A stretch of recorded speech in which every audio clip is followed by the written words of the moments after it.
earlier than that, 5 years earlier than that. I'd had my baby girl, I went to my doctor, and I was like, hey, I can't stop getting fatter, like help me out. And what he told me was, you're genetically predisposed to being overweight. Like, I'm surprised the situation isn't worse than it is.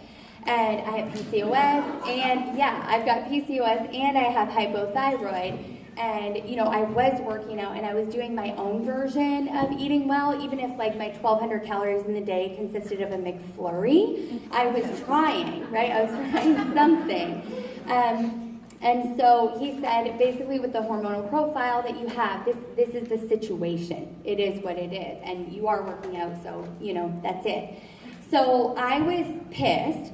And then I was a little bit devastated, and then I decided, like, I'm gonna take control of this. Nobody's gonna tell me that I can't do something.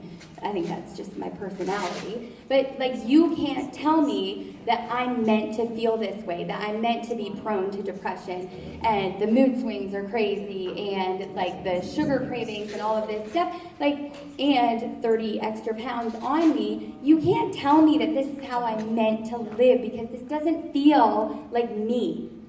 So, to solve my life's problems, I went to the internet, you know, as you do, and I found Team Beachbody. This is before I had a Facebook account, even. I found Team Beachbody, I found P90X, I couldn't afford it. I went into the message boards, like, you know, back in the day. I went to the message boards, and I found this little group of people that was about to start Slim in 6. So I decided I could borrow the program from my sister-in-law. I'm going to do this program start to finish. And to be honest, I hated the program. I really did. Like, I hated the workouts, the yellow background in this program. This is the first recording of Slim in 6. The music was like bow chicka wow wow kind of music. But I had this little group of people that I was doing this program with, and that was the magic for me. I hated the program, I hated the music, I didn't even like the trainer very much, but I did love the people in that group. And the only coach in that group at the time, I remember his name was Kevin, he was doing yoga booty ballet before he did Slim in 6, and like he honestly really wasn't there to make dollars from the coaching opportunity. He was there just to put together groups for his own accountability. And so, I don't even know if he's a coach anymore, I don't think he is, but in that group I met Barbie Kalev, who is now married to Body Beast Dude, and this was before she became a coach. So she became a coach right after that little fitness challenge. She decided, like, this is super fun, I want to do the same thing Kevin's doing, and we connected on Facebook after that, and I watched her for 5 years. Before coaching was available in Canada. I watched her for 5 years. So initially she started coaching, and she made a pact actually with another coach that she was never gonna earn anything as a coach, ever, because that's wrong, she thought. Like, if you know Barbie's income now, that's insane. That's crazy. But she had this, like, revelation about 8 months into coaching. She went to a Super Saturday, and she's like, oh my goodness, the American dream, it's alive, and it's real, and here it is, I can do this. She was a professor at the time, like $80,000 in debt from her education, and she decided, I'm gonna do this, like, I'm really going to do this. So I watched her pay off her debt, and then I watched her leave her job as a professor, which I thought was stupid at the time. I was like, you crazy girl, you shouldn't do that. And then she had doubled her salary as a professor, and then doubled it again, and et cetera, et cetera. But what I saw from her and the way that she interacted with me, I didn't feel like she ever wanted me to spend money so she could make a $40 commission. Like, I never felt that from her. She checked in with me, I bought stuff sometimes. I was the challenger in her one challenge group who never checked in ever. I didn't even go in there. I just did my own thing. I did the workouts by myself. And this is after she'd been a coach for maybe 3.5 years. And so she just checked in with me every so often. And then she let me know a few days before coaching came to Canada. She's like, okay girl, like, it's your time. Coaching is coming to Canada. It launches October 1st. I was like, I'm due with my third baby. Like, I'm due with him at that time. So if I am pushing a baby out when it launches at 9 a.m. on October 1st, my husband's just gonna get my phone and he's gonna go and register me, and the nurses will take care of the pushing and everything that's happening down there. So I actually had my baby on the 29th of September, and on October 1st, I was in my bed nursing my baby, and I was like, refresh, refresh, refresh, until the page came up. And I signed up, and I have never, ever, ever looked back, because I had this person that I was connected with for so long who did her job by consistently sharing with me her life and what was working for her. And she shared the hustle, you guys. Actually, the one time, it was her birthday, I remember, and she was like, I only have online friends. This is not good. She's like, I have no one to talk to in real life, but I've got hundreds of messages from my Facebook friends. I need to get out more, And so she made it very apparent that she was very dedicated to her business. I'm not telling you should only have online friends. I don't just have online friends, but she shared the hustle, she shared her dedication, she also shared her results. And so when I came in, I was in, and I was all in. So I've been a coach now for 4 years, and I want to share with you just a little story within my coaching journey. And I want to help you guys. I want to help you guys build a foundation for 2017, because I'm telling you, 2017 starts today. So after I'd been a coach for, I think, 2 years, I'm really bad with remembering details, I cannot recall, my husband and I separated. We had 3 kids, and I had worked corporate since, we moved across the country from Ontario to Calgary maybe 8 years ago or something like that. I was working corporate, he was a cop, I got promotion after promotion, I was good at what I did, but it came with extra hours, and it came with extra responsibilities, and soon I was working 50 to 60 hours a week. He's a cop, he's working shift work, and working 12-hour shifts, plus the commute. So when he's working, I'm a single mom. And when he's home, we high five at the door, trade off with the kids, and I get stuff done. We both had jobs where it was really, really difficult to connect. And so I remember every single set that he was off and that he was home, I was like, let's just not fight. Let's just make this a good day, set of days off, because I'm not going to see him for 4 days when he goes back. So, for the kids and for all of us, just to reduce stress, let's just make this a nice, easy, happy time. And what happened was, over the years, there were issues that just never, ever, ever got resolved. And so I built up resentment, and he built up resentment. And soon we were like 2 strangers living in the same house. And then I came home. I actually resigned from my corporate position during my maternity leave, 9 months into coaching, and I never went back.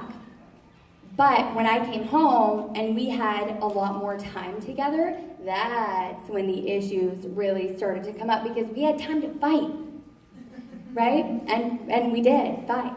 And then we got married when we were 18 years old, and we did a lot of growing up and a lot of changing in that time, and eventually made the decision that, this is not going to work out. And this was while I was a coach. I didn't share about it on social media. I felt I had a right to my privacy. You do, right? I shared about it after the fact. But we were separated for a few months, living in separate houses and doing that whole thing. And we're back together. We are happier than we've ever been. Thank you. And, we had an opportunity to work those things through. And we got to appreciate each other as the people we are now at 32, right? Or I don't know how old we were when that happened, I can't remember. But here's my point. During my separation, I didn't stop working. during I woke up in the morning, I didn't know how I was going to live that day sometimes. But the thing is, I kept going. I did my workouts. I talked to people. I didn't share with people what was going on in my life. I'm not telling you Beachbody is the most important thing in your life. Definitively, it is not. But who's going to benefit if you quit? And really, is it going to make your life easier if you quit? Was it going to make Chris and I okay if I quit? Is it going to add to anything in your life if you quit? You're going to chalk up another failure, feel worse, right? Because even though I didn't push hard during that time, I wasn't going for big goals. I did the minimum. I did my workouts. I drank my Shakeology. I talked to 3 people a day. I posted in my groups.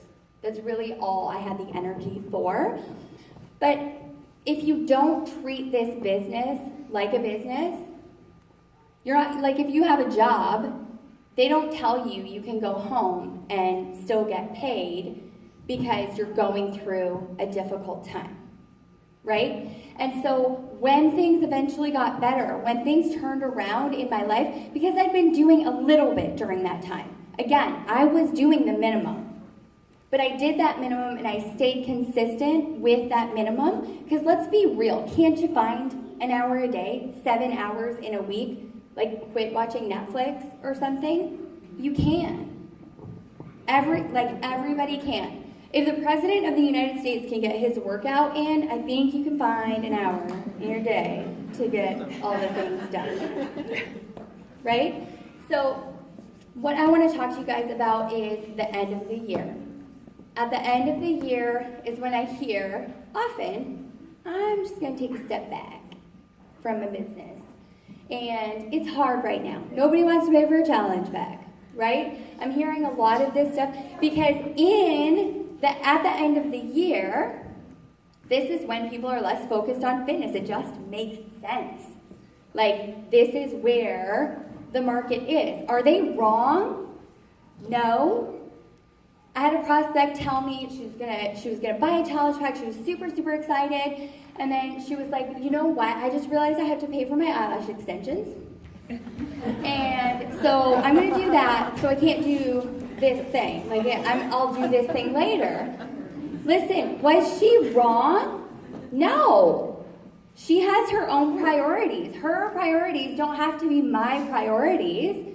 I'm not going to go complain about the fact that she bought eyelash extensions instead of doing a challenge group with me. That was her priority in the moment, and she's not wrong. It's her money, right? So this is what's happening a lot right now, but I am telling you there are those people who are ready right now. You can't depend on any one person. You can't depend on any one team member to grow your business. You can't depend on any one prospect to join your challenge group this month. You can only depend on yourself and your work ethic, right? So here's what it's about. We actually had a conversation, some of my team members, and one of my girls was saying, she said, I have a difficult time starting a conversation with somebody because you're starting that conversation for business building purposes, right? So it feels disingenuous, and this is common. This is okay. This is very common, right? But here's the deal with that. You're casting your net far and wide. You're connecting with people in a genuine way, whether that's for you, that's Facebook messages or liking and commenting on their posts, however that you do that, however you're connecting with people, you're casting your net far and wide about stuff relating to fitness and about stuff relating to life. Because there are going to be a few who get caught up in your net every single month if you're doing your job as a coach. So it's not any one of those people. So when you're starting that conversation, that person may never, ever, ever buy a challenge pack from you, and that's okay. Because your job is not to get the person to buy a challenge pack. Your job is to cast your net far and wide to connect with people, to find those few who are going to be ready. And if you continue to do this, if you do this very consistently, you're going to come to a place in your business where people who've been watching you for 4 years, this is me right now, they've been watching me just show up. Sometimes my posts suck butt.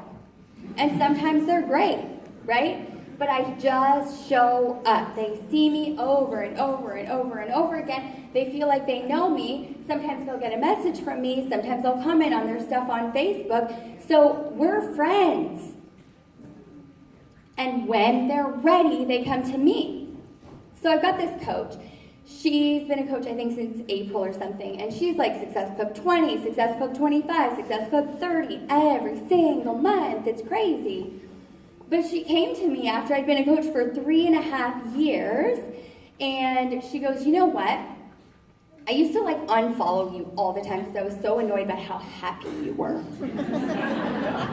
And then she goes, I would realize that I was actually jealous, so then I would re-follow you and then get annoyed by how happy you were.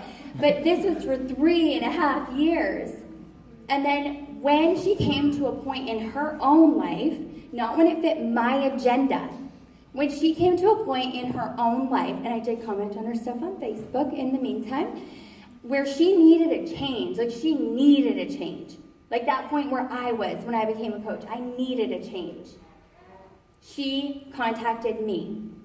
She became a coach. She's lost 25 pounds. She lost 25 pounds real fast. It was crazy. And she just started talking to people. And because she'd been watching me for 3.5 years, I barely had to train her because she got it.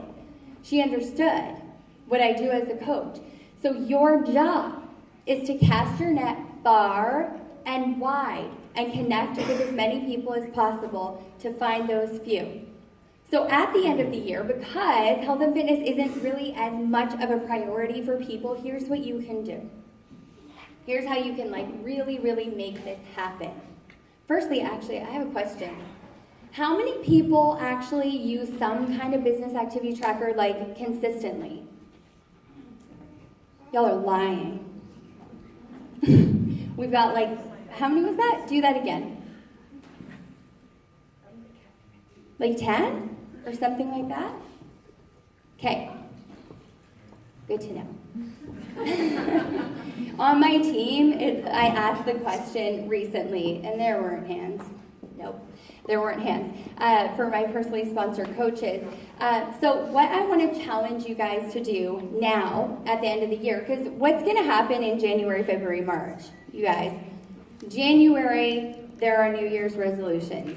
February, people are like, dang, I missed out on the New Year's resolution and my jeans still don't fit from after Christmas. Or hot vacations are coming up. March, hot vacations are coming up. And people are starting to think about summer.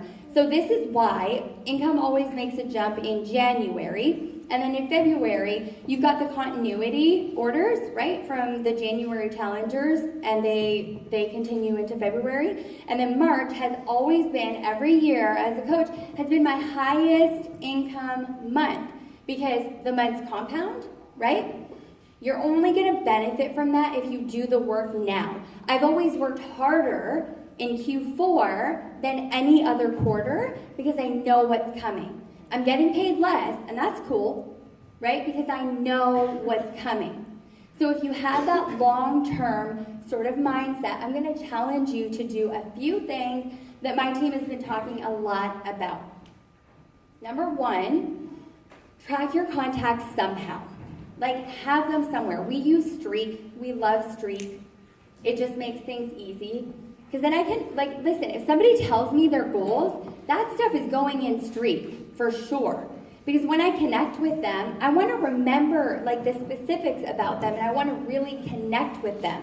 It's quality over quantity when you're connecting with people, right? So Streak is amazing. Secondly, connecting with people. However you do that, however is genuine to you, adding contacts, I actually have a monthly goal. I don't have a daily goal in terms of adding contacts. But however that works for you, as long as you're setting a goal and tracking that goal for adding contacts, and then relationship building, whether that's messaging for you or that's commenting on Facebook or Instagram or however you're doing it, set a time every day and actually set your stopwatch to make sure that you're doing this for 15 minutes a day. And here's what happens. It's a task on your to-do list for sure, but when you start a conversation with these people about a free group or a challenge group or something like that, you do know them because you can get to know somebody on the Facebook,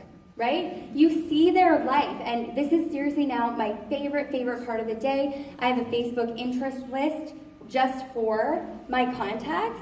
I do get to know them. Like, I know about their life, I know about their kids, I know if they wear the same brand of lipstick that I do because I'm super into that stuff, right? So you are connecting with these people, and when you have a conversation, you're more familiar with them, and they're more familiar with you. Make this a priority, especially now. I would even increase the amount of time that you spend doing this particular task every single day, because when these people are ready, they know what you do, right? And when you're inviting for your next challenge group, it's going to be the people that you've been connecting with who end up joining you. And you need more of them than what you have right now. And don't you dare tell me the market is saturated. And don't you dare tell me that Facebook is saturated. This is not true. There are Facebook ads. Coaches are running Facebook ads. The rap people, where you get skinny by doing the saran wrap thing. The Thrive people, all of these people are doing Facebook ads. But you know what they're not doing? They're not connecting. That's why we're different. That's why we're different. So I would even, like I said, increase the amount of time for this activity in Q4, because Q1 is coming around. Okay? I don't know how technical I want to get. I'm not going to get too technical, but I use Streak, and I have a stage just for my contacts. I make sure that I connect with them regularly, at least once a month, and every interaction goes into my Streak so that I can see a really short history of our relationship. Okay? So increasing the number of contacts that you have in Q4, that's also super important. I would totally do a free group outside of fitness because everybody's doing the free groups now. Just a little side note, 5-day clean eating challenges, they're so, like, everybody is doing them, and even the Thrive people are doing, and the Rep people are doing them too. Find something different. Even if you do a 5-day clean eating challenge, brand it differently. Make it very unique to you. So I use the hashtag VainMommy all the time. And I started a free group that's all things fashion and makeup and updating your look on a budget for the new season. This is stuff that I look at Pinterest for anyway, like in my free time. This is super fun for me. And it's an ongoing group. I'm giving you an idea. So every Friday, I post a little teaser to what I did in my Fashion Friday in my VainMommy group. And I add more people to this free group every single week because I'm talking about it every single week. I only post in the group once a week. It's only Fashion Friday. That's it. But it's an ongoing group where I'm meeting more people every single week. So find something that you're interested in. It doesn't have to be an ongoing group. Something that you might be good at. Because organization, for example, like I am the most disorganized person in the world, but I used to join like organization help groups, and I would look that stuff up on the internet, even though I'm never going to do the things, right? I'm never going to do the things. But I can tell myself that maybe one day I'm going to, you know? So you're going to get people interested in those groups that you connect with outside of fitness. And I think it's really, really important to have something to connect on. Maybe, I don't know, being a police wife or something like that. I wish I would have done that, actually. I'm just going to check my time. I wish I would have done that when Chris was still working. He retired in March, by the way. So right now, for, November's coming up, December's coming up. I don't know if you guys understand what a network exclusive is, but Beachbody decided they're not going to sell Core de Force via infomercial for all of November. They're not going to sell it on beachbody.com for all of November. The only way you can buy Core de Force in November is through a coach. That is a huge advantage, you guys. Every single time you talk to somebody about Core de Force, they're not going to tell you I bought it on eBay or I bought the Avon container equivalents or whatever. Like, nobody's got this program. That is a huge advantage. So you guys, take advantage of this. People that you've talked to before about, the 21-day fix or, that they weren't interested in that style of workout. This is different than anything we've come out with for a really long time.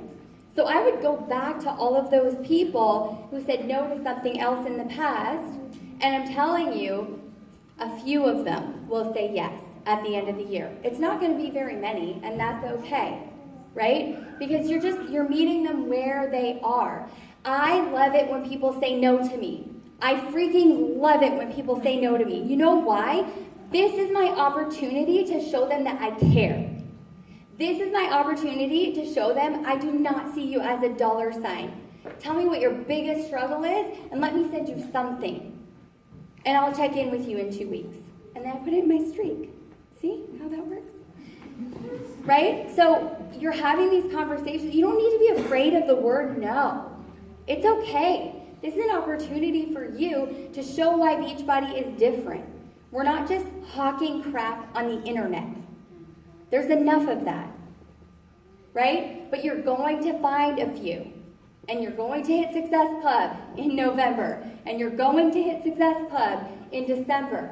And if you've been doing your job, and you've been connecting with people, and you've been inviting people, when they are ready, they are going to come to you. Or they're going to say yes the 5th time that you invite them. I am so stoked to see what's going to happen with the Canadian team in 2017. It's been unprecedented growth this last year. And how many Canadian coaches are there? Does anybody know? 33,000. How many? 33,000. Holy crap. You guys, there are 400 and something, 460 or 80 or something like that, 1,000 coaches in the network, and only 33,000 of them are Canadian? The opportunity is real, and it's here, and it's amazing. And maybe Canadians are harder working than Americans. Sorry, America. But listen, of the current top 10, of the coaches sitting in top 10 right now, of 10 of them, 3 are Canadian. Think about those ratios. That's amazing. Yes. And if you think about the number, the guy I work with at corporate all the time, Arnaud, he was telling me that our ratios are freaking killer. Of the coaches that there are, our percentages are so much higher for elite coaches, for team leaders, for team builders, for coaches hitting Success Club. So the opportunity is here, the opportunity is real, and I think the Canadian dream sounds a little bit better than the American dream at this point, but you've got to set yourself up for that now for 2017. When I started coaching, I was willing to work for maybe 50 cents an hour. It was, maybe $1 an hour. I don't think it was probably even $1 an hour. I was willing to invest that time and do that work because I knew what this was going to be in the future. And you might think making contacts, talking to people, inviting, even hitting Success Club this month, it's not that big a deal if I just don't do it this month and I do it next month. But if you look at the bigger picture, it's the days that build the dream. It is not what happens next month. It's not the big action that you're gonna take later. The dream is built in the days. It's built in the activities. Every single day is a brick in the wall of your success. And because I did that dollar an hour thing way back then, I have no idea how much I'm making per hour now, but I'm making more than like doctors and lawyers make now, 4 years working from home in my pajamas. Because I knew back then that if I did this every single day and I just showed up, even if I showed up really badly, like the one time I posted a picture of a challenge pack, like from the Beachbody website, and was like, you should buy this.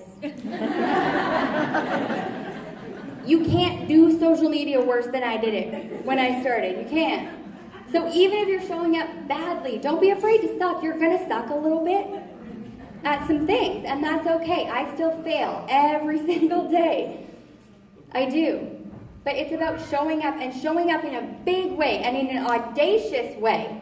Like, seriously, you guys, quit being embarrassed to invite someone to a challenge group. Lindsay's story. Right?